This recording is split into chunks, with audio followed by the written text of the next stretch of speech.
সূর্য দাও, সূর্য দাও, বীর্য দাও, নবীন জীবন দাও, হরায় পরা বিদ্যা দাও, দীপ চেতনা দাও। সূর্য দাও, সূর্য দাও, বীর্য দাও, নবীন জীবন দাও, হরায় পরা বিদ্যা দাও, দীপ চেতনা দাও। সূর্য দাও।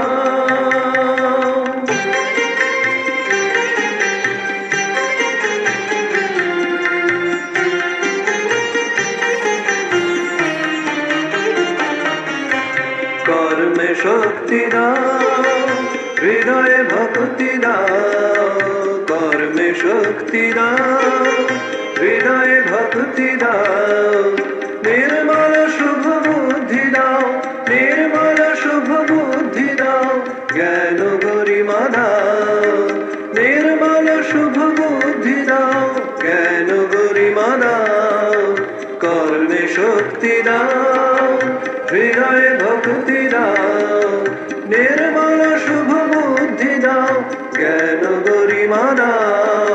সূর্য দাও, সূর্য দাও, বীর্য দাও, নবীন জীবন দাও, পরায় পরা বিদ্যা দাও, দীপ চেতনা দাও। সূর্য দাও।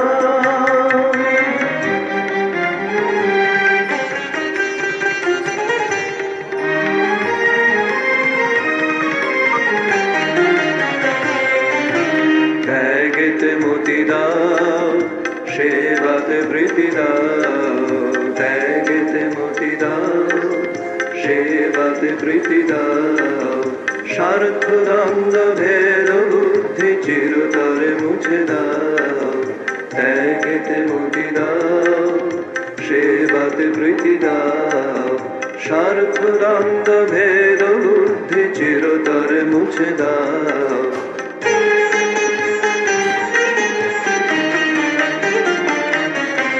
হে নবযুগের নবীন তান্ত্রে দীক্ষিত কর মিলন মন্ত্রে, হে নবযুগের নবীন তান্ত্রে দীক্ষিত কর মিলন মন্ত্রে, সার্থক কর জীবন মোদের, সার্থক কর জীবন মোদের, চরণে শরণ দাও, সার্থক কর জীবন মোদের, চরণে শরণ দাও। সূর্য দাও, সূর্য দাও, বীর্য দাও, নবীন জীবন দাও, পরায় পরা বিদ্যা দাও, দিব্য চেতনা দাও। সূর্য দাও, সূর্য দাও, বীর্য দাও, নবীন জীবন দাও, পরায় পরা বিদ্যা দাও, দিব্য চেতনা দাও। সূর্য দাও।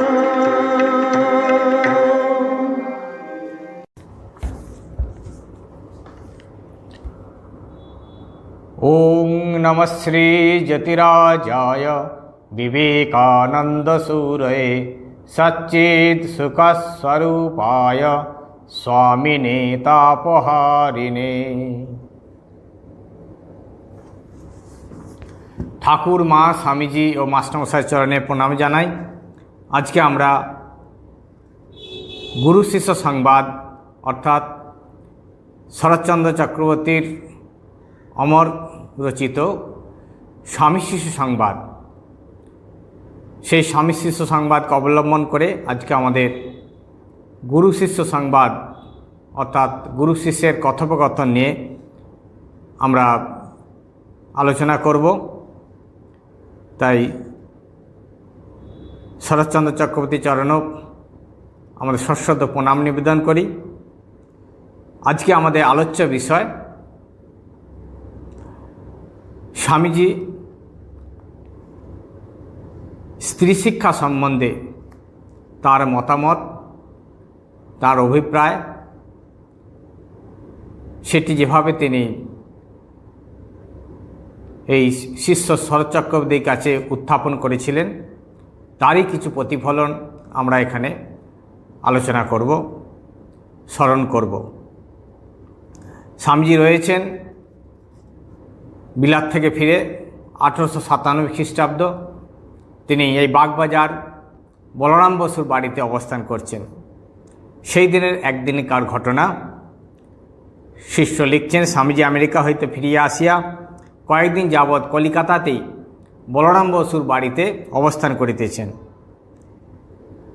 আজ প্রাতে শিষ্য স্বামীজির কাছে আসিয়া দেখিলেন স্বামীজি ওইরূপে বাইর হইবার জন্য প্রস্তুত হইয়াছেন। স্বামীজি যেন কোথায় যাবেন, তিনি সেভাবে বাইরে বেরোনোর জন্য প্রস্তুত হচ্ছেন।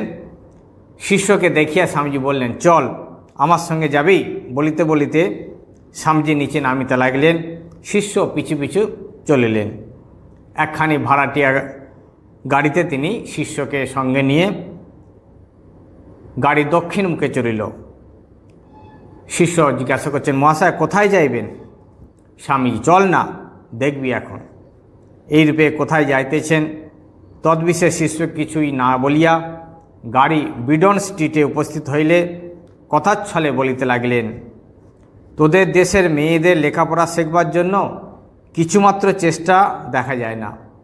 তোরা লেখাপড়া করে মানুষ হচ্ছিস, কিন্তু যারা তোদের সুখ দুঃখের ভাগী সকল সময় প্রাণ দিয়ে সেবা করে, তাদের শিক্ষা দিতে, তাদের উন্নতি করতে তোরা কি করছিস? স্বামীজি বললেন, যারা এই সমাজের দেশের যারা সবসময় তারা না হলে দেশ জাতি চলে না, অর্থাৎ স্ত্রী পুরুষ উভয়েরই প্রয়োজন এই জাতি সমাজ জীবনে। স্বামীজি তাই বলেছেন যে এক পক্ষে যেমন একটা পাখির একটি পক্ষ নিয়ে, একটি ডানা নিয়ে যেমন একটা পাখি উঠতে পারে না, দুইটি ডানারই প্রয়োজন হয়। সেই রকম কোনো দেশ, কোনো জাতি যখন যদি তার উন্নতি লাভ করতে হয়, তাহলে স্ত্রী পুরুষ উভয়েরই সমান প্রয়োজন। উভয়কেই সমানভাবে এগিয়ে আসতে হবে, সমান মর্যাদা দিতে হবে, তবেই একটা জাতি, একটা দেশ উন্নত হতে পারে। তাই স্বামীজি শিষ্যকে বলছেন, তোরা লেখাপড়া করে মানুষ হচ্ছিস, আর তোদের পাশে যারা রয়েছে, তোদের সুখ দুঃখে যারা ভাগী, যারা না হলে এই সমাজ চলে না, তোদের দেশ চলে না, তাদের জন্য কি চেষ্টা করছিস? অর্থাৎ স্ত্রী শিক্ষার সম্বন্ধে ভারতবর্ষ তখন চুপ। ভারতবর্ষ কোনো রকম স্ত্রী শিক্ষার জন্য কোনো ব্যবস্থা করেননি বা কোনো চিন্তাভাবনা করেননি। পুরুষতান্ত্রিক দেশ, পুরুষদের জন্য সব কিছু ব্যবস্থা। স্ত্রীদের কোনো মর্যাদা, তাদের শিক্ষা, উন্নতি কোনো দিকে তাদের নজর ছিল না। যারা সমাজ সংস্কারক ছিলেন সেই সময়ে স্বামীজি তাঁর এই মন্তব্য। শিষ্য বলছেন, কেন মহাশয়, আজকাল মেয়েদের জন্য কত স্কুল কলেজ হইয়াছে, কত স্ত্রীলোক বিএ এমএ পাস করিতেছে। স্বামীজি বলছেন, ও তো বিলাতি ঢঙে হচ্ছে। তোদের ধর্মশাস্ত্র অনুশাসনে তোদের দেশের মতো চালে কোথায় কটা স্কুল হয়েছে? দেশে পুরুষদের মধ্যেও তেমন শিক্ষার বিস্তার নেই, তা আবার মেয়েদের ভিতর। গভর্নমেন্টের স্ট্যাটিস্টিক্সে পরিসংখ্যান তালিকা দেখা যায়, ভারতবর্ষে শতকরা 10-12 জন মাত্র শিক্ষিত পুরুষ, তা বোধহয় মেয়েদের মধ্যে 1%। ভারতবর্ষে স্বামীজির অবস্থানকালে যে গভর্নমেন্টের যে স্ট্যাটিস্টিক্স পরিসংখ্যান, সেখানে দেখা গেছে যে ভারতবর্ষের মানুষ, স্ত্রী পুরুষ উভয়দের মধ্যে 10-12% মাত্র শিক্ষিত, আর মেয়েদের সংখ্যা হলো 1%। 10% যদি হয়, 9% পুরুষ, 1% হলো মেয়েরা। তাই স্বামীজি বলছেন যে তা না হলে কি দেশের এমন দুর্দশা হয় রে? শিক্ষার বিস্তার, জ্ঞানের উন্মেষ এসব না হলে দেশের উন্নতি কি করে হবে? তোরা দেশে যে কয়েকজন লেখাপড়া শিখেছিস, দেশের ভাবি আশার স্থল, সেই কয়েকজনের ভিতরেও ওই বিষয়ে কোনো চেষ্টা উদ্যম দেখতে পাই না। কিন্তু জানিস, সাধারণের ভিতর আর মেয়েদের মধ্যে শিক্ষা বিস্তার না হলে কিছু হবার জো নাই। সেই জন্য আমার ইচ্ছা আছে কতগুলি ব্রহ্মচারী ও ব্রহ্মচারিণী তৈরি করব। ব্রহ্মচারীরা কালে সন্ন্যাস গ্রহণ করবে এবং দেশে দেশে গাঁয়ে গাঁয়ে গিয়ে তারা মানুষকে শিক্ষা দেবে, শিক্ষা বিস্তারে যত্নপর হবে। আর ব্রহ্মচারিণীরাও তারাও মেয়েদের মধ্যে শিক্ষা বিস্তারের জন্য সচেষ্ট হবে। কিছু দেশি ধরনে ওই কাজ করতে হবে। পুরুষদের জন্য যেমন কতগুলি সেন্টার করতে হবে, মেয়েদের শিক্ষা দিতেও সেইরূপ কতগুলি কেন্দ্র করতে হবে। শিক্ষিতা ও সচ্চরিত্রা ব্রহ্মচারিণীরা ওই সকল কেন্দ্রে মেয়েদের শিক্ষার ভার নেবে। পুরাণ, ইতিহাস, গৃহকার্য, শিল্প, ঘরকন্যার নিয়ম ও আদর্শ চরিত্র গঠনের সহায়ক নীতিগুলি বর্তমান বিজ্ঞানের সহায়তায় শিক্ষা দিতে হবে। ছাত্রীদের ধর্মপরায়ণ ও নীতিপরায়ণ করতে হবে। কালে যাতে তারা ভালো গিন্নি তৈরি হয় তাই করতে হবে। এই সকল মেয়েদের সন্তান সন্ততিগণ পরে ওই সকল বিষয়ে আরও উন্নতি লাভ করতে পারবে। যাদের মা শিক্ষিতা ও নীতিপরায়ণা হন তাদের ঘরেই বড় বড় লোক জন্মায়। মেয়েদের তোরা এখন যেন কতকগুলি কাজ করবার যন্ত্র করে তুলেছিস। রাম রাম, এ কি তোদের শিক্ষার ফল রে? মেয়েদের আগে তুলতে হবে, ম্যাসকে জাগাতে হবে, তবে তো দেশের কল্যাণ, ভারতের কল্যাণ। স্বামীজি আজ থেকে 100 বছর আগে, 100 বছরের অধিক আগে তিনি এই মায়েদের শিক্ষা বিস্তার, স্ত্রী শিক্ষার জন্যে তার যে প্রচেষ্টা, আজকে সেটি অনেক ফলবতী। শিষ্য বলেছিল, কেন মহাশয়, তখনও তো অনেক মেয়েরা স্কুল কলেজে পড়াশোনা করছে, MA BA পাস করেছে, কিন্তু স্বামীজি চেয়েছেন যে সেটি বিলাতি ঢঙে যেন না হয়, সেটি হবে ভারতের আদর্শে। কারণ শুধু স্বামীজি কেবল একাডেমিক শিক্ষাটা কিন্তু শিক্ষা বলে তিনি গ্রহণ করতেন না, যে কেবল ডিগ্রিটাই শিক্ষা নয়, শিক্ষা দিতে হবে যেমন একাডেমিক শিক্ষা, তার সাথে থাকবে চরিত্র গঠনের শিক্ষা, কেরিয়ারের সাথে থাকবে ক্যারেক্টার গঠন, চারিত্রিক গঠন, আদর্শ, চরিত্রবান।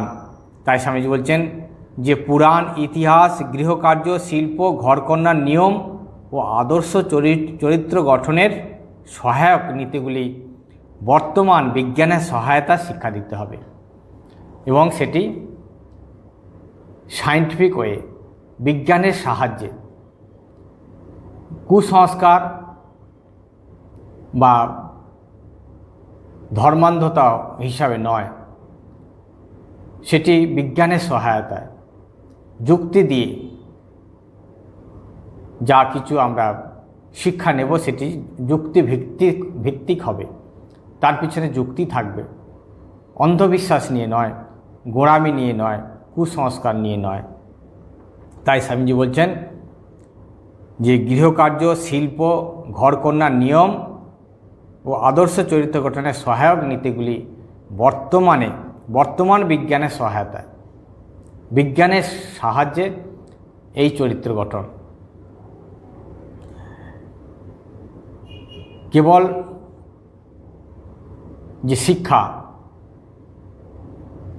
তার কোনো আদর্শ গঠন হলো না, চরিত্র গঠন করলো না, কেবল শিক্ষা নিল, সেই শিক্ষাটা কিন্তু শিক্ষা নয়। তাই স্বামীজি বলছেন যাদের মা শিক্ষিতা ও নীতিপরায়ণা হন তাদের ঘরেই বড় বড় লোক জন্মায়। আদর্শ যদি গৃহিণী হন, আদর্শ শিক্ষিতা যদি হন, তাহলে তাদের সন্তান সন্ততিরাও আদর্শবান হবেন, চরিত্রবান হবেন এবং শিক্ষিত হবেন। সে ছেলেই হোক আর মেয়েই হোক, যদি তার বাবা মার মধ্যে শিক্ষা থাকে তাদের সন্তানরাও শিক্ষা পাবে। তাই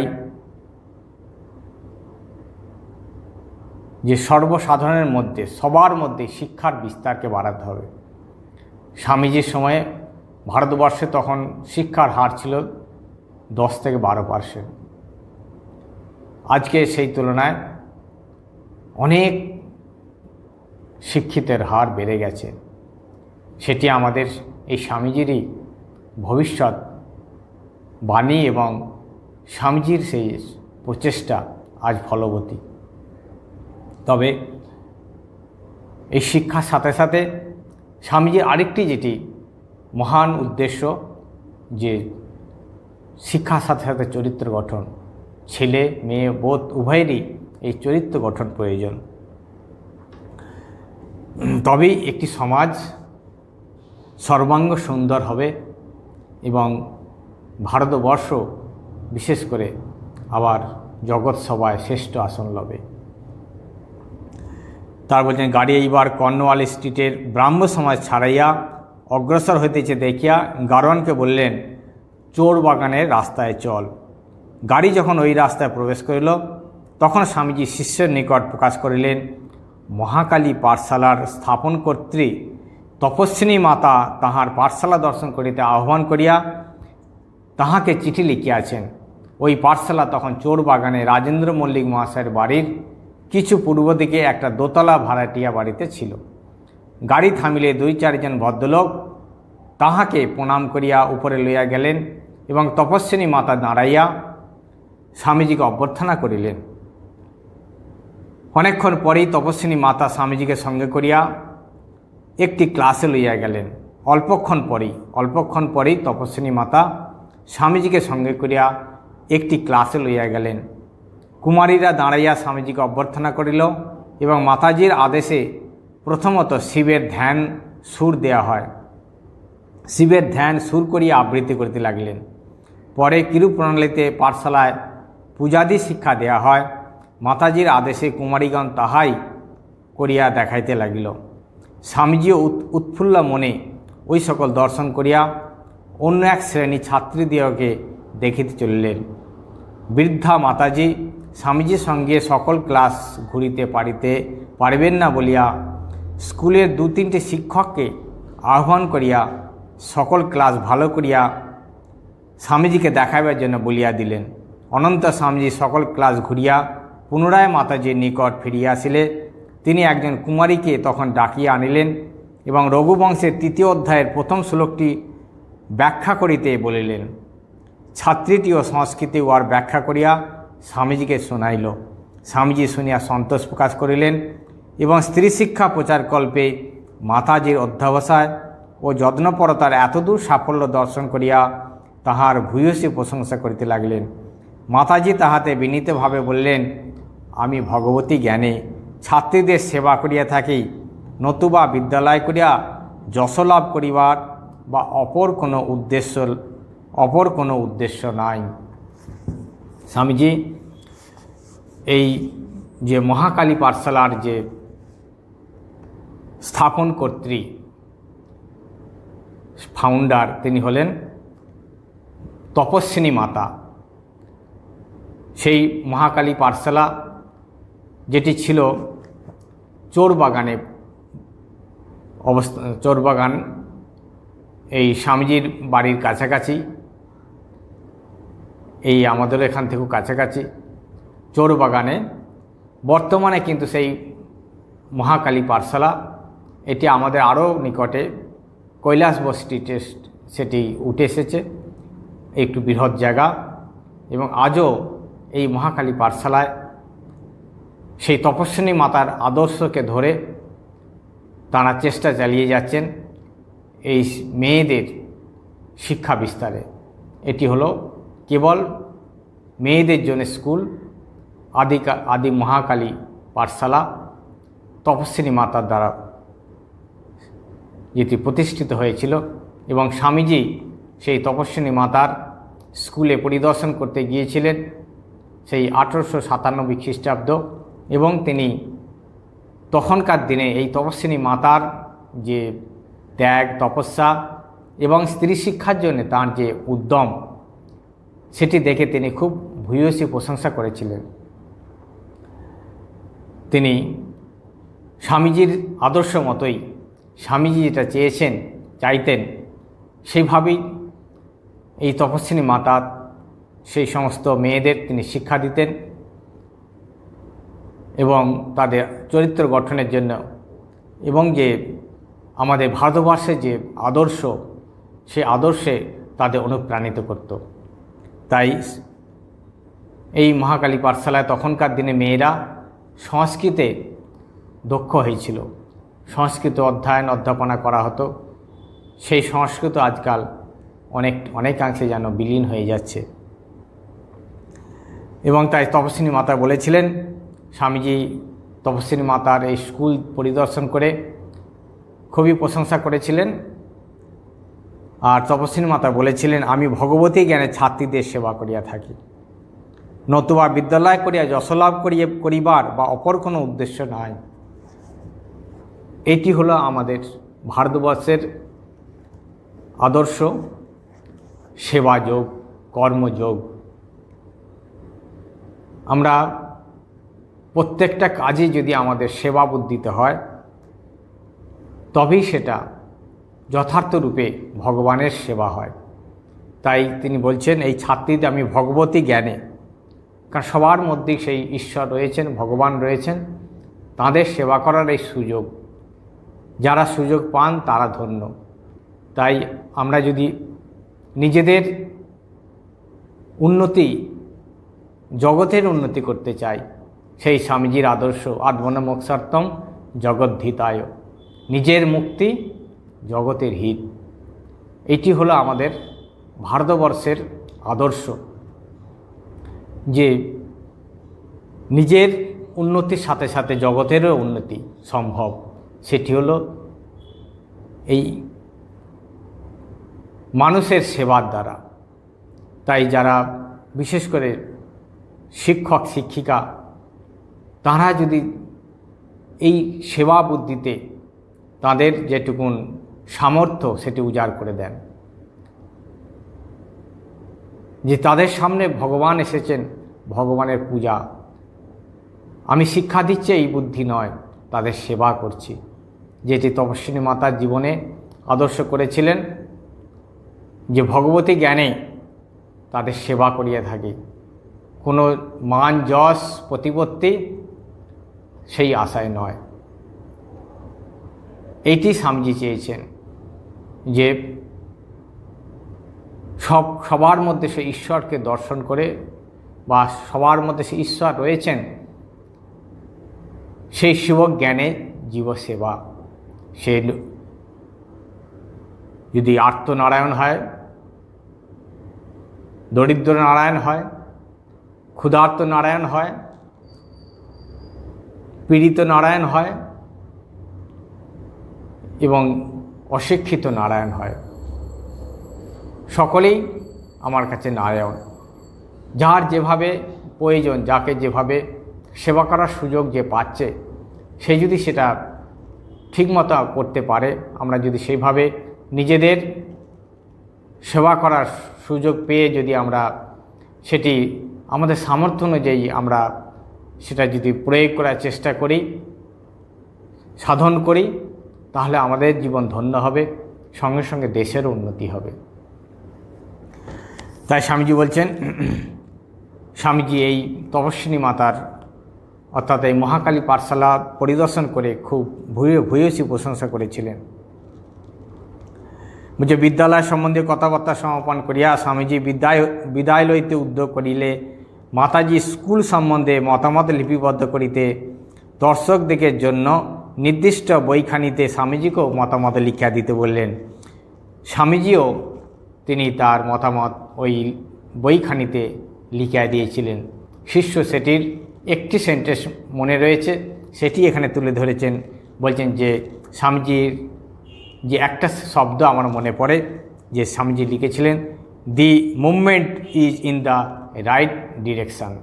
স্বামীজি লিখেছিলেন যে তপস্বিনী মাতার যেটি তার এই যে চেষ্টা যথার্থই তার রাইট ডিরেকশানে, অর্থাৎ ঠিক পথেই এই তপস্বিনী মাতা চলেছেন। অনন্তর মাতাজিকে অভিবাদনান্তে স্বামীজি পুনরায় গাড়িতে উঠিলেন এবং শিষ্যের সহিত ত্রিশিক্ষা সম্বন্ধে নানা কথোপকথন করিতে করিতে বাগবাজার অভিমুখে অগ্রসর হইতে লাগলেন। স্বামীজি এই মহাকালী পাঠশালা পরিদর্শন করে তিনি আবার বলরাম মন্দিরের দিকে বাগবাজার অভিমুখে ফিরিয়ে আসছেন। আস্তে আস্তে স্বামীজি শিষ্যকে বলছেন, দেখ, এই মাতাজির কোথায় জন্ম, সর্বস্ব ত্যাগী, তবু লোকহিতের জন্য কেমন যত্নবতী। স্ত্রীলোক না হলে কি ছাত্রীদের এমন করে শিক্ষা দিতে পারে রে? সবই ভালো দেখলাম, কিন্তু ওই যে কতগুলি গৃহী পুরুষ মাস্টার রয়েছে, ওইটি ভালো বোধ হলো না। শিক্ষিতা বিধবা ও ব্রহ্মচারিণীগণের উপরই স্কুলের শিক্ষার ভার সর্বদা রাখা উচিত। এদেশে স্ত্রী বিদ্যালয়ে পুরুষ সংসর্গ একেবারে না রাখাই ভালো। স্বামীজি তিনি বলতে চাইছেন যে স্ত্রী বিদ্যালয়ে, যেখানে মহিলাদের বিদ্যালয়, সেখানে কোনো পুরুষের সংসর্গ থাকবে না। তারাই সব কিছু ব্যবস্থা করবে, তাদের হাতে সব কিছু দায় দায়িত্ব তাদেরকেই নিতে হবে। এটি স্বামীজির অভিপ্রায়। শিষ্য মহাশয়, কিন্তু মহাশয়, গার্গী, খনা, লীলাবতীর মতো গুণবতী শিক্ষিকা স্ত্রীলোক দেশে এখন পাওয়া যায় কই?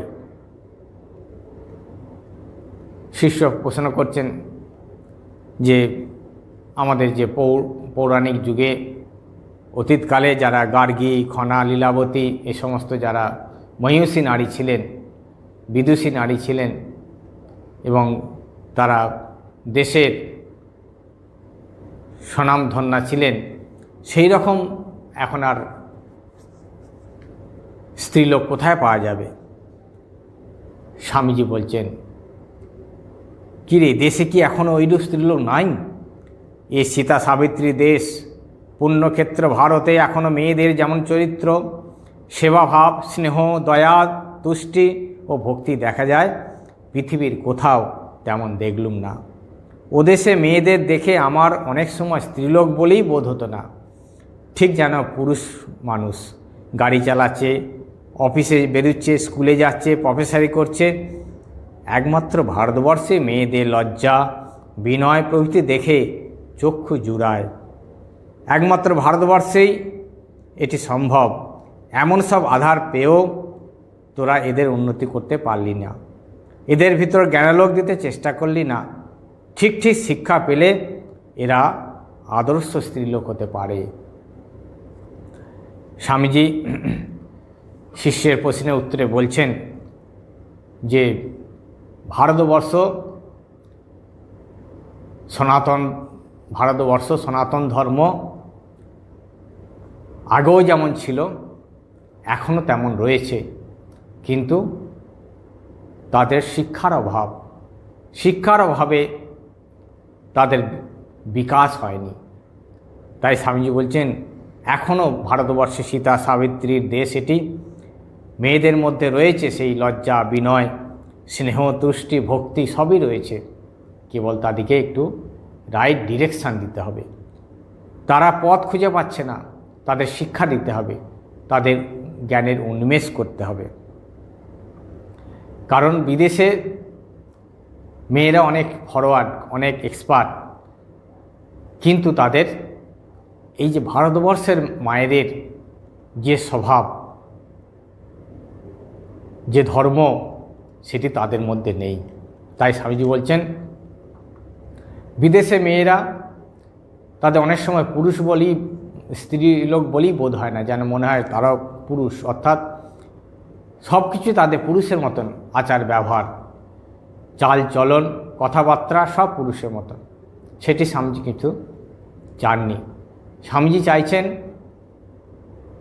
মেয়েরা যেমন সাহসী হবে, শিক্ষিত হবেন, সব কাজে অগ্রণী হবেন, তার সাথে সাথে কিন্তু তাদের এই যে তাদের স্বধর্ম যেটি, সেটিকে ধরে রাখতে হবে। অর্থাৎ মায়েদের মধ্যে যে বিনয়, যে ভক্তি, যে স্নেহ, যে ভালোবাসা, সেটিকে বিসর্জন দিয়ে নয়, সেটি মায়েদের ভূষণ, স্ত্রী জাতির যে ভূষণ, সেটির জন্য মা আদর্শ দেখিয়েছেন।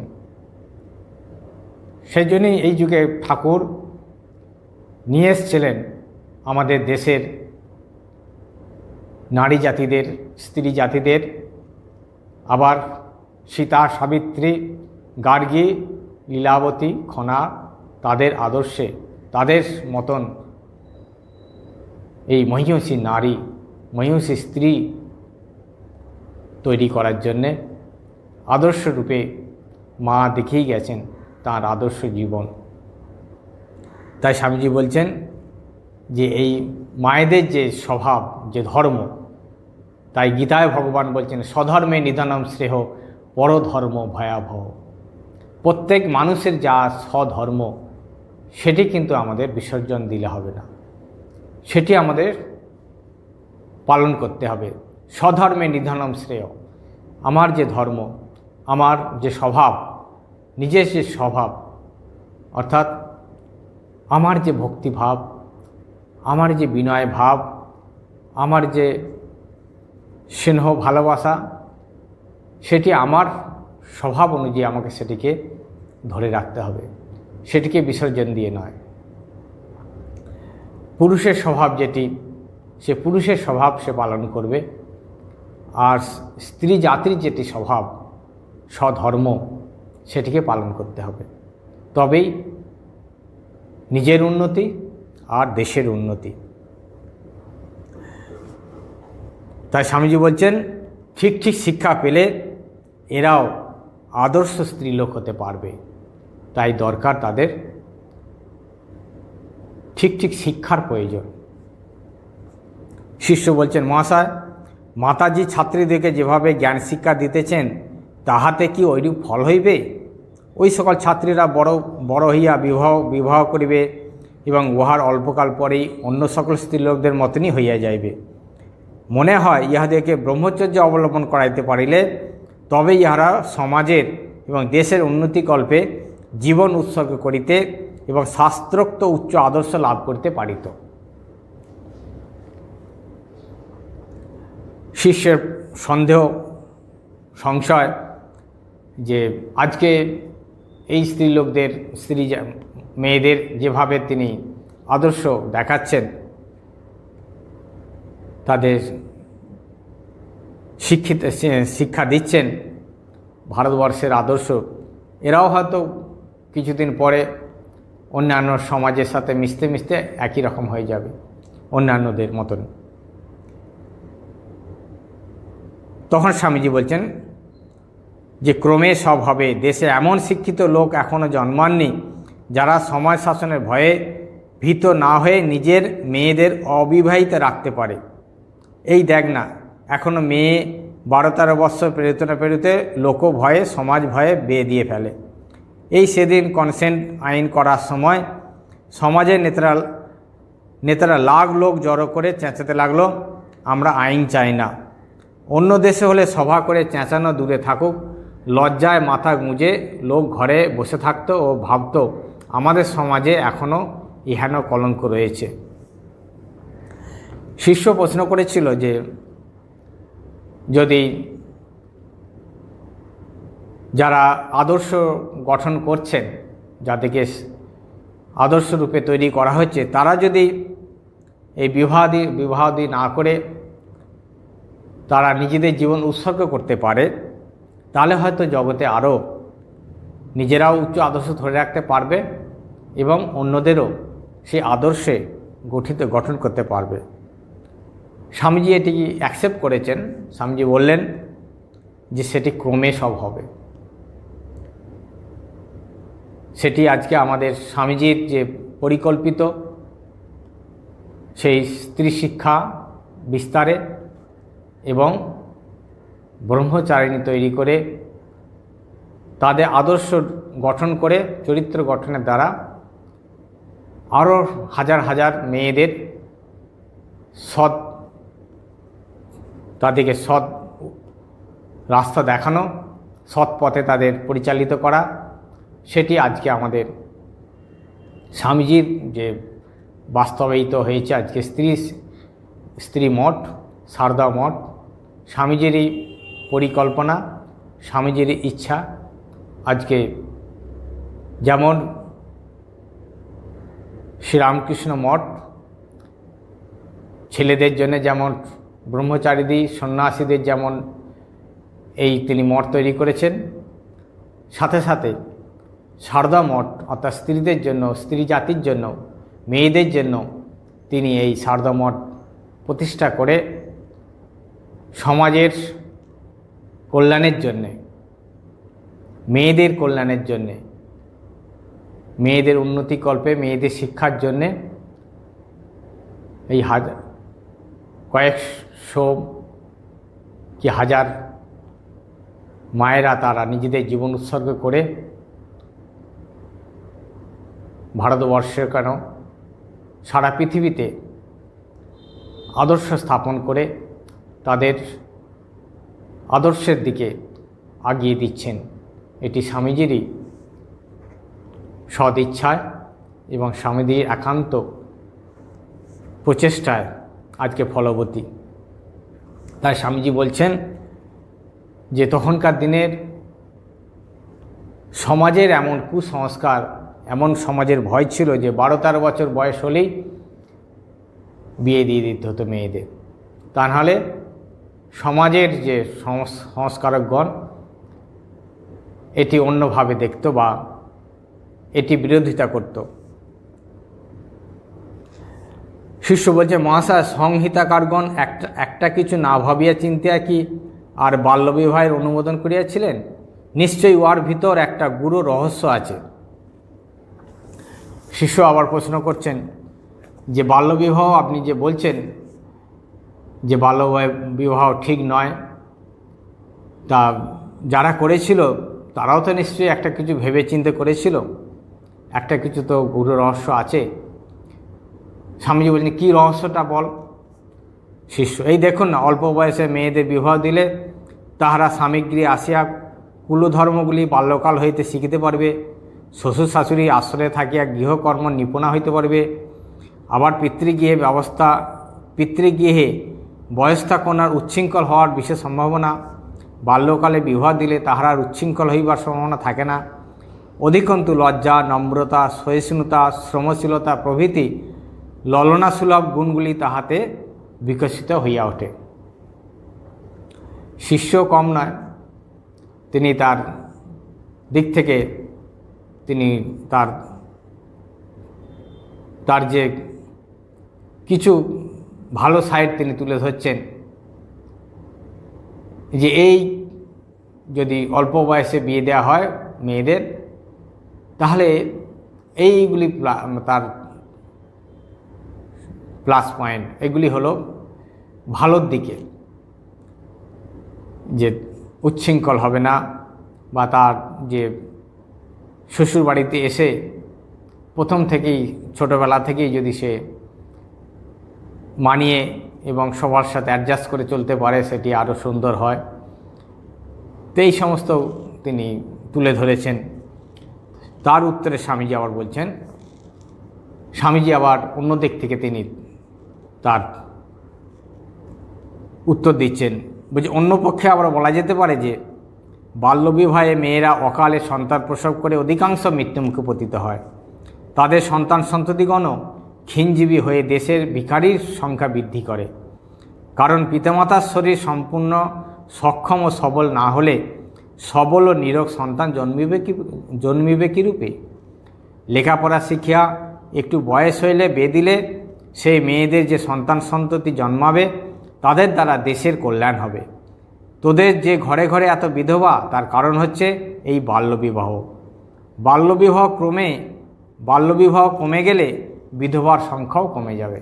স্বামীজি অন্য দিক থেকে আবার তিনি যে বাল্যবিবাহের যে কুফল সেটি তুলে ধরছেন, যে বাল্যবিবাহ এই 12-13 বছরের বিবাহেতে তারা অল্প বয়সেই সন্তান সন্ততির জননী হয়ে যায়। তাতে কি হয়, তার যে সন্তান সন্ততি হয় সেটাও কিন্তু পুষ্ট হয় না। তাই একজন একজন স্ত্রী যদি সে তার ম্যাচুরিটি হয়, তার বয়স যত যোগ্যতা হয় এবং সে যদি শিক্ষিতা হয়, শিক্ষার দরকার। 12-13 বছর বয়স হলে আর শিক্ষা লাভ করতে পারে না, অশিক্ষায় তার সন্তান সন্ততিও সেভাবে শিক্ষা দিতে পারবে না। এই শিক্ষার যে বিস্তার সেটি এখানেই বন্ধ হয়ে গেল। তাই বাল্যবিবাহে স্বামীজি তুলে ধরছেন যে তার কুফলটাই বেশি, সুফলের থেকে কুফলই বেশি। তাই বাল্যবিবাহ, যত বাল্যবিবাহ হয়েছে তার সংখ্যাও, এই বাল্যবিবাহ যত হয়েছে বেশি, তত বিধবার সংখ্যাও বেশি। কারণ তারা, পুরুষ মানুষের বয়স বেশি আর মেয়েদের বয়স কম। 2-1টি সন্তান হওয়ার পরই, হয়তো 2-3টি সন্তান হওয়ার পরই সে বিধবা হয়ে যায়। তার ফলে সারা জীবন তাকে এই বিধবার ভার নিয়ে চলতে হয়। এটিও সমাজের একটি পাপ। তাই স্বামীজি চেয়েছেন যে বাল্যবিবাহ উচিত নয়, অন্তত একটা বয়সের সীমাবদ্ধতা থাকবে এবং সে মোটামুটি শিক্ষিত হবেন। শিক্ষা লাভ করে সে যদি সংসার জীবন করে তাহলে সংসারটা তার আরও উন্নতি হবে, তার অনেক বুদ্ধি পরিপক্ক হবে, সব দিক দিয়ে সে ম্যাচিওর হবে এবং সে আদর্শে গৃহিণী হতে পারবে। আবার শিষ্য তার প্রশ্ন, মহাশয়, আমার মনে হয় অধিক বয়সে বিবাহ দিলে মেয়েরা গৃহকার্যে তেমন মনোযোগী হয় না। শুনিয়াছি কলিকাতার অনেক স্থলে শাশুড়িরা রাঁধেন ও শিক্ষিতা বধূরা পায়ে আলতা পরিয়া বসিয়া থাকে। আমাদের বাঙাল দেশে কিন্তু ওই রূপ কখনো হইতে পারে না।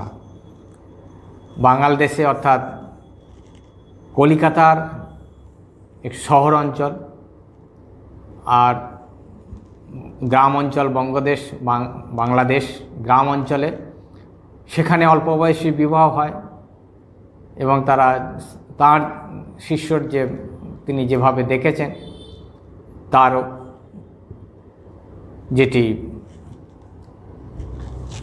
তার যেটি মনে হয়েছে যে অল্প বয়সী বিবাহ দিলেই তারা শ্বশুর বাড়িতে গিয়ে তারা সব কিছু শাশুড়ির সাথে, শ্বশুরের সাথে, আরও আত্মীয় স্বজনের সাথে তারা মানিয়ে নিতে পারে, তার এটি আরেকটি ঘর হয়ে যায়। আর যারা কলকাতায়, বিশেষ করে যারা শিক্ষিতা হয়ে একটু বয়সে বিবাহ করে, তারা শ্বশুর শাশুড়িকে মানে না। তাই তিনি বলছেন যে কলিকাতার অনেক স্থলে শাশুড়িরা রান্না করেন আর শিক্ষিতা বধূরা পায়ে আলতা পরে বসে থাকে। অর্থাৎ তারা হয়তো শিক্ষিতা হয়ে তারা রান্না বান্না করেন না, তারা শ্বশুর শাশুড়িকে সেই মতো সম্মান দেন না। তো এটি কুফল তার দিক থেকে। তখন স্বামীজি বললেন যে ভালো মন্দ সব দেশেই আছে। আমার মতে সমাজ সকল দেশেই আপনা আপনি গড়ে। অতএব বাল্যবিবাহ তুলে দেওয়া, বিধবাদের পুনরায় বিয়ে দেওয়া প্রভৃতি বিষয় নিয়ে আমাদের মাথা ঘামাবার কোনো দরকার নাই। আমাদের কার্য হচ্ছে স্ত্রী পুরুষ সমাজের সকলকে শিক্ষা দেওয়া। সেই শিক্ষার ফলে তারা নিজেরাই কোনটি ভালো কোনটি মন্দ সব বুঝতে পারবে ও আপনারা মন্দটা করা ছেড়ে দেবে। তখন আর জোর করে সমাজের কোনো বিষয় ভাঙতে গড়তে হবে না। এটি স্বামীজির শেষ সিদ্ধান্ত যে মেয়েদের জন্যে কারো কিছু মাথা ব্যথার প্রয়োজন নেই, তাদের ভাবনা তারাই ঠিক করবে। সেই জন্য একমাত্র প্রয়োজন শিক্ষা। যদি শিক্ষা তারা পায়, যদি শিক্ষা লাভ করতে পারে, আদর্শ শিক্ষিতা হতে পারেন, তাহলেই তাদের ভালো মন্দটা তারা নিজের হাতে তুলে নেবে। কোনটি ভালো কোনটি মন্দ সেটি তারা নিজেরাই ঠিক করবে। তার জন্যে আর কাকেও কোনো সমাজ সংস্কারকে কোনো নিয়ম তৈরি করতে হবে না যে বাল্যবিবাহ দেয়া হবে কি হবে না, বিধবাদের বিয়ে দেওয়া হবে কি হবে না, এটির জন্যে কারো মাথা ব্যথার প্রয়োজন নেই। শিক্ষা দাও, যদি শিক্ষিতা হয়, আদর্শ শিক্ষিতা, আদর্শ শিক্ষা দিতে হবে। স্বামীজির ভাষায় যেটি হলো বিজ্ঞানসম্মত ক্যারেক্টার তৈরি, বিজ্ঞানের সাহায্যে নিজেদের আদর্শ চরিত্র তৈরি করা। কুসংস্কার বা গোঁড়ামি বা কেবল একাডেমিক শিক্ষা, সেটি কিন্তু শিক্ষা নয়। যে শিক্ষায় অপরের প্রতি সহানুভূতি থাকবে না, যে শিক্ষায় অপরকে ভালোবাসবে না, যে শিক্ষায় অপরকে সম্মান দেবে না, যে শিক্ষায় অহংকারকে ছাড়তে পারবে না, যে শিক্ষায় অহংকারকে বাড়িয়ে দেয়, যে শিক্ষা বড়দের সম্মান দিতে জানে না, যে শিক্ষায় বিনম্র হতে পারে না, সেইটি কিন্তু শিক্ষা নয়। সেই রকমের শিক্ষা দিতে হবে যে শিক্ষায় সে মানুষকে মানুষ বলে সম্মান দেবে, যে শিক্ষায় তার আদর্শ চরিত্র গঠিত হবে, যে শিক্ষায় সমাজের উন্নতিতে এবং সমাজের সেবায় নিজেকে উৎসর্গ করবে, যে শিক্ষা অপরের দুঃখে দুঃখিত হবে, যে শিক্ষা আরও মানুষকে শিক্ষার পথে আগিয়ে দেবে, যে শিক্ষা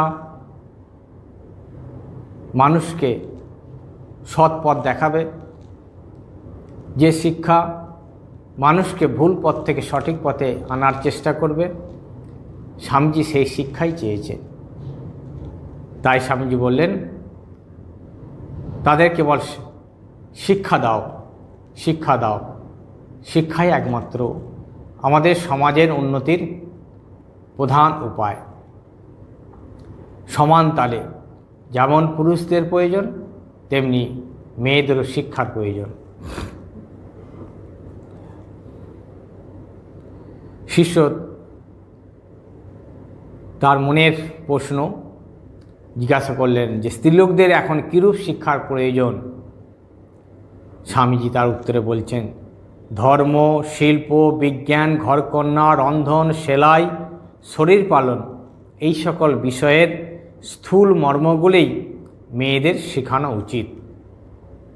এই সমস্ত যে কাজ, যার যেমন যোগ্যতা, সেই যোগ্যতা অনুযায়ী তাদের শিক্ষা দিতে হবে। ধর্ম, শিল্প, বিজ্ঞান, ঘরকন্যা, রন্ধন, সেলাই, শরীর পালন, এইগুলি যথাযথভাবে যাতে পালন করা যায়, তার জন্যে মেয়েদের এটি শিক্ষা দেওয়া উচিত।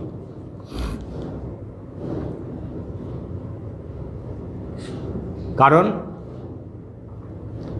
মা বলেছেন, মা তার আদর্শ দিয়ে তিনি দেখিয়েছেন যে মায়ের কিন্তু একাডেমিক শিক্ষা ছিল না, কিন্তু মা চেয়েছেন একাডেমিক শিক্ষাও প্রয়োজন আছে।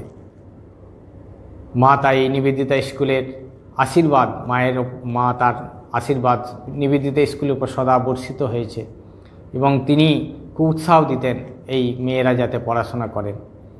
তিনি লেখাপড়া করেননি ঠিকই, সেটি তার প্রয়োজন, মা স্বয়ং সরস্বতী, তার প্রয়োজনও ছিল না। আদর্শরূপে তিনি যে শুধু ওই শিক্ষাও নয়, সেটি দেখানোর উদ্দেশ্য। তাই মা তার যে আদর্শ দেখিয়েছেন যে মেয়েদের কিভাবে জীবনযাপন করতে হয়, মা এমন কোনো কাজ নেই যে তিনি জানতেন না। তিনি সমস্ত কাজ, তিনি খুঁটিনাটি সব কাজও করতেন, সংসারে যাবতীয় কাজ করতেন। এবং মা বলতেন যে মেয়েদের কখনো বসে থাকতে নেই, কিছু না কিছু একটা করতে হয়, হাতের কাজ, পড়াশোনা, যাই কিছু না, শিল্প, মা সব সময় কিছু না কিছু করতেন। এটি মা আদর্শ দেখিয়েছেন।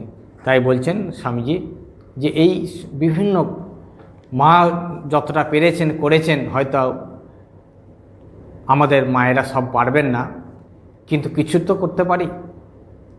যতটা মা পেরেছেন তার যতটা সম্ভব আমরা চেষ্টা তো করতে পারি। তা স্বামীজি বললেন যে এই সকল করা উচিত, মায়েদের এইগুলি শেখানো উচিত, তবে নভেল নাটক ছুঁতে দেওয়া উচিত নয়। অর্থাৎ যেটি মাধ্যম দিয়ে চরিত্র গঠন হবে না, যেটি আমাদের চরিত্রের কালিমা লেপন হবে, অর্থাৎ চরিত্রকে আরও আমাদের কলঙ্কিত করবে, উচ্ছৃঙ্খল করবে, অর্থাৎ আমাদের যেটি প্রয়োজন মনের শুদ্ধতা, চিত্তশুদ্ধির যেটি প্রয়োজন, সেটি হলো সৎ যা কিছু, অসৎ থেকে আমাদের সরে থাকতে হবে। অসৎ বিষয়ে যেন কাউকে, ছেলে মেয়ে কেউ যেন অসৎ বিষয়ে লিপ্ত না হয়। অসৎ হলো যেগুলি আমরা এতক্ষণ বললাম, আমরা সবাই জানি, যাদের একটু জ্ঞান হয় তারা জানে কোনটি সৎ কোনটি অসৎ। সেই অসৎ থেকে আমাদের সরে আসতে হবে, যেটি আমাদের মনের যে শুদ্ধতা থেকে আমাদের বাধা পড়বে, অর্থাৎ মনের শুদ্ধতা থেকে যেখানে মলিনতা করবে, সেইগুলি থেকে আমাদের বিরত থাকতে হবে। তাই স্বামীজি বলছেন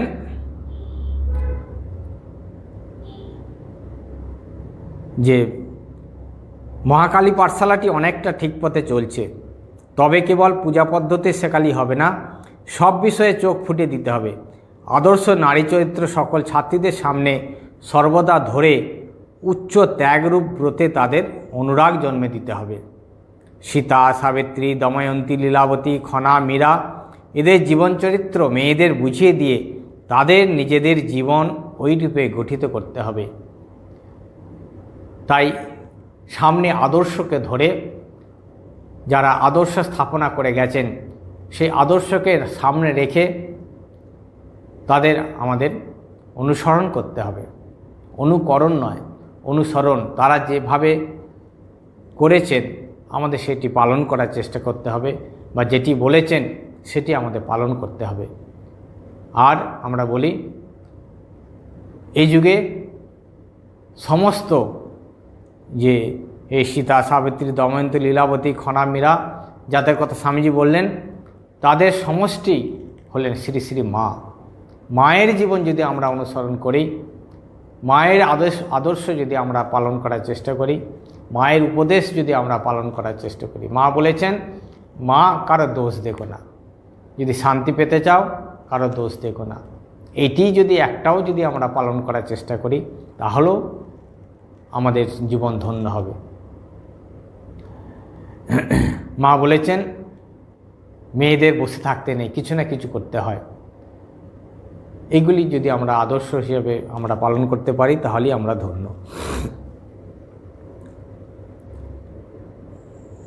গাড়ি এইবার বাগবাজারে বলরাম বসু মহাশয়ের বাড়িতে পৌঁছিল। স্বামীজি অবতরণ করিয়া উপরে উঠিলেন এবং তাহার দর্শন অভিলাষী হইয়া যাহারা তথায় উপস্থিত ছিলেন তাঁদের সকলকে মহাকালী পাঠশালার বৃত্তান্ত আদ্যপান্ত বলিতে লাগলেন। স্বামীজি বাগবাজারে বলরাম বসু বাড়িতে ফিরে এলেন। সেখানেও এসে তিনি ওই মহাকালী পাঠশালারই কথা তিনি বলতে লাগলেন যে মেয়েদের শিক্ষার প্রয়োজন। শিক্ষা ছাড়া আমাদের সমাজের কোনো উন্নতি হবে না। সমাজকে উন্নতি করতে গেলে স্ত্রী পুরুষ উভয়েরই শিক্ষার প্রয়োজন। পরে নতুন গঠিত রামকৃষ্ণ মিশনের সভ্যদের কী কী কাজ করা কর্তব্য তদ্বিষয়ে আলোচনা করিতে করিতে বিদ্যাদান ও জ্ঞানদানের শ্রেষ্ঠত্ব বহুধা প্রতিপাদন করিতে লাগিলেন। শিষ্যকে লক্ষ্য করিয়া বলিলেন, এডুকেট এডুকেট এডুকেট, নান্যা পন্থা বিদ্যতেই অয়নায়। শিক্ষা শিক্ষা শিক্ষা, শিক্ষাদানের থেকে আর অন্য কিছু শ্রেষ্ঠ নাই, আর কোনো পদ নাই। শিক্ষাদানে বিরোধী দলের প্রতি কটাক্ষ করিয়া বললেন, যেন পেল্লাদের দলে যাসনি। ওই কথার অর্থ জিজ্ঞাসা করিয়া স্বামীজি বললেন, শুনিসনি ক অক্ষর দেখেই প্রহ্লাদের চোখে জল এসেছিল, তার পড়াশোনা করে কি হবে?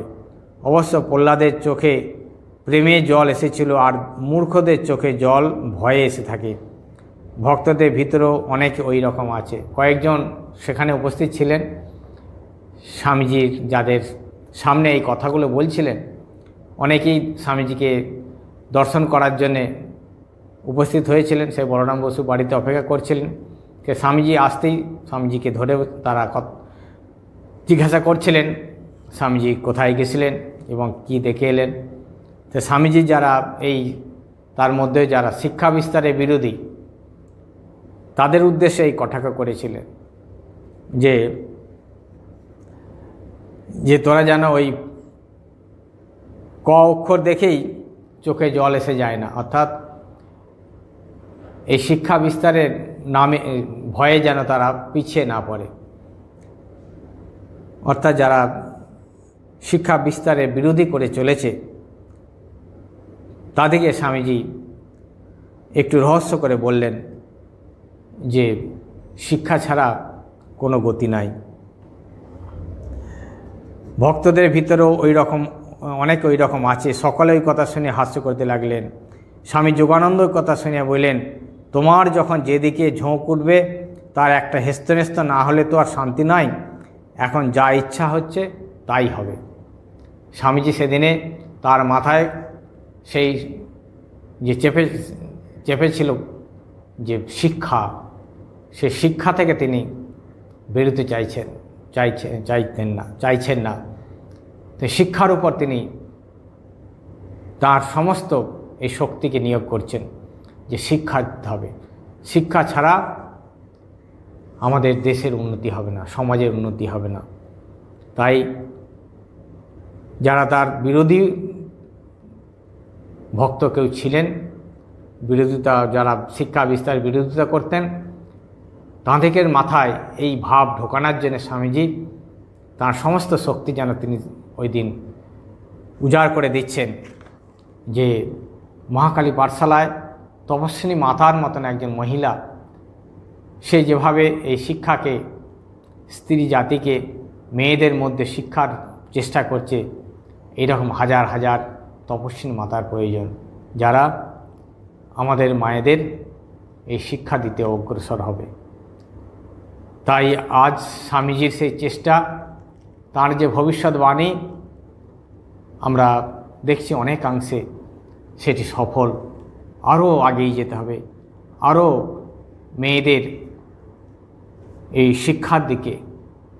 সঙ্গে সঙ্গে কিন্তু এটিও মনে রাখতে হবে যে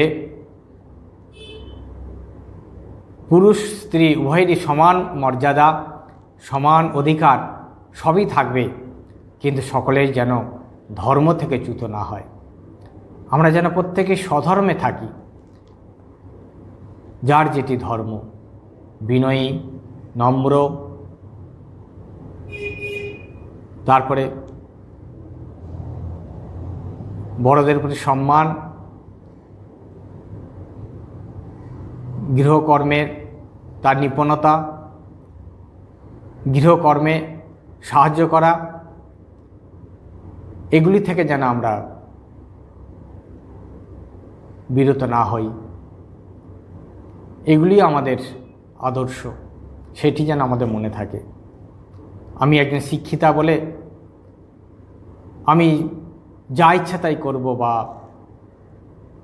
আমার যে ধর্ম স্বভাব, বা আমি চরিত্রহীন হব, সেটি যেন না হয়। সেটি কিন্তু স্বামীজির কাম্য নয়। তাই স্বামীজি আদর্শ শিক্ষিতা হতে বলেছেন, যে শিক্ষিতা, যে শিক্ষা আমাদের চরিত্রকে গঠন করবে, যে শিক্ষা আমাকে আরও আমার লক্ষ্যের দিকে আগিয়ে নিয়ে যাবে, আমাকে ভগবানের দিকে আগিয়ে নিয়ে যাবে, যে শিক্ষা আমাকে আরও বিনয়ী করবে, যে শিক্ষার দ্বারা আমরা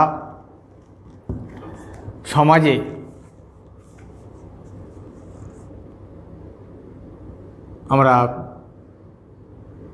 আদর্শ বতী হয়ে আমরা সমাজ গঠন করতে পারব। সীতা সাবিত্রী তারা যেভাবে আমাদের চিরস্মরণীয় অমর হয়ে রয়েছেন, সেই আদর্শ স্থাপন করতে হবে। চরিত্রে যেন কোনো কলঙ্ক না থাকে, এইটাই স্বামীজি চেয়েছিলেন। তাই আমাদের সমাজে শ্রীরামকৃষ্ণ যুগে, স্বামীজি বিবেকানন্দের যুগে, মা সারদার যুগে আমাদের সমাজে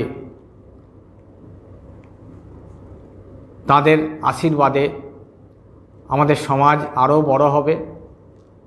সমাজে এরকম মেয়েরা তাদের স্থান অধিকার করবে, তারা হাজার হাজার মেয়েদের পথ দেখাবে এবং একসাথে আমরা আমাদের যে জীবনের লক্ষ্য, আমাদের প্রত্যেকের জীবনের লক্ষ্য, আমার যথার্থ যে স্বরূপ, আমার যথার্থ যে সত্য, আমি সে সত্যে পৌঁছানো, সেই সত্যকে ধরে ধরে আমরা যেন সত্যে পৌঁছাতে পারি, সেই রকমই আমাদের জীবন তৈরি করতে হবে। এবং আমাদের জীবনকে দেখে আরও 5 জনের জীবন তৈরি হবে, তবেই ঠাকুর মা স্বামীজির যে আগমন, তাদের উদ্দেশ্য সেটি সফল হবে। এবং যারাই চেষ্টা করবে এই ঠাকুর মা স্বামীজির আদর্শকে ধরে, ঠাকুর মা স্বামীজির আদর্শের পথে চলতে চলতে আমাদের নিজেদের গন্তব্যে পৌঁছাতে পারব একমাত্র তাঁদেরই আশীর্বাদে।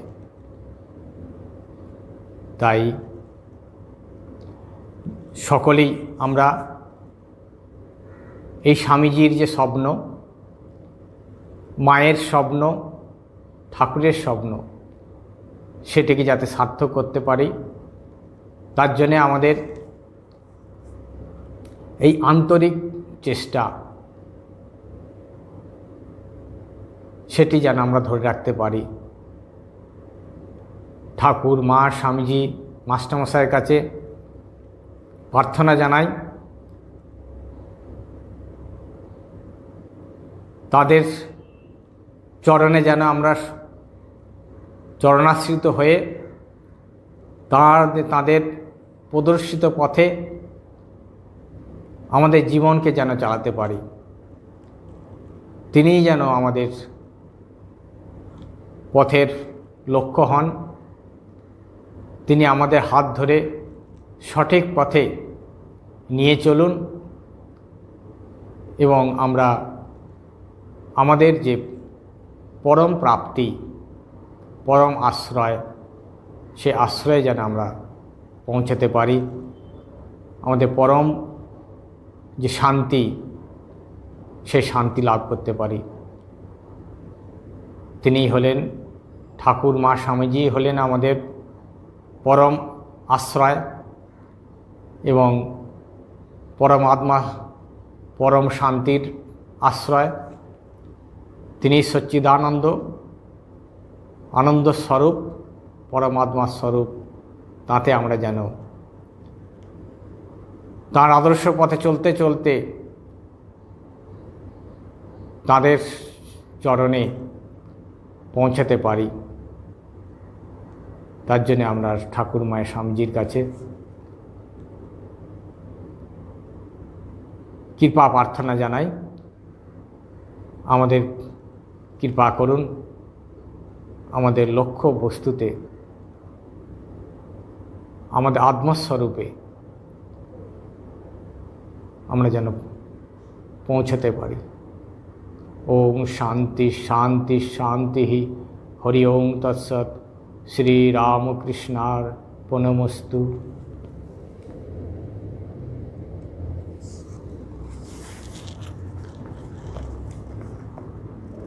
একটি ছোট্ট আবেদন জানিয়ে রাখি, আগামী 15ই এপ্রিল পয়লা বৈশাখ